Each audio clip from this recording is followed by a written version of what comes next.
Hello, I'm Damien Garcia, I'm Carmela. and we are doing urban housing. So, first is housing projects. One of them was Operation Clean Sweep, which was in the summer of 1988 in the west side of Chicago.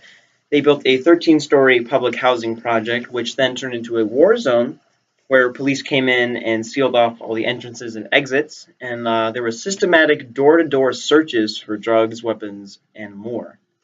Another housing project was the Robert Taylor Project in Bronzeville, Chicago, completed in 1962. The problems were narcotics, violence, poverty, unemployment, and a lot of single parents. 96% were African American. There was a lot of gang violence, drugs, and crime, and it was eventually demolished in 2007.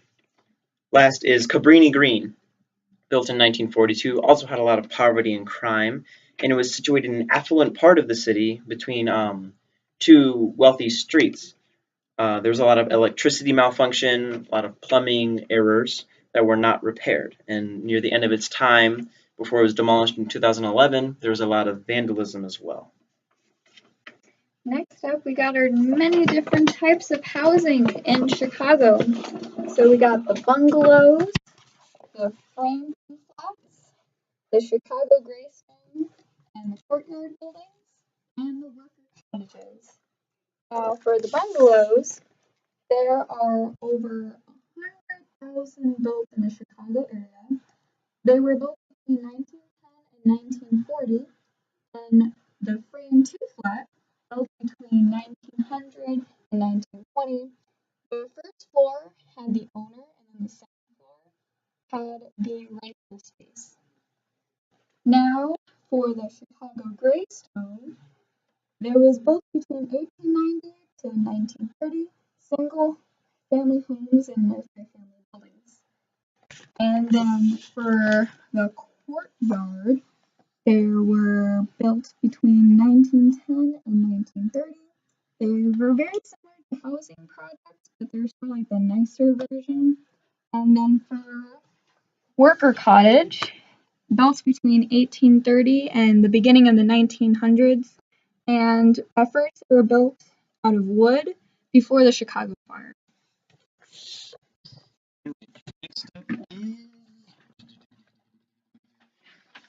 The historical locations of neighborhoods. So we have Uptown, which in 1900 became a summer resort town for downtown dwellers. And during the Jazz Age, lots of large entertainment venues were built, and they are still standing today.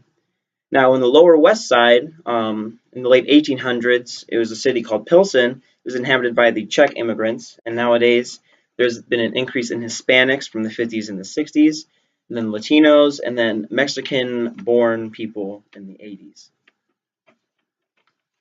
Now, for ethnic neighborhoods, there are many different types, as there is Chinatown, which houses many of the Chinese immigrants that came to Chicago, and so there's a lot of Chinese cultural influence there. Then we have Humboldt Park, where most of the Puerto Ricans came to, and again, a lot of Puerto Rican culture is influenced there.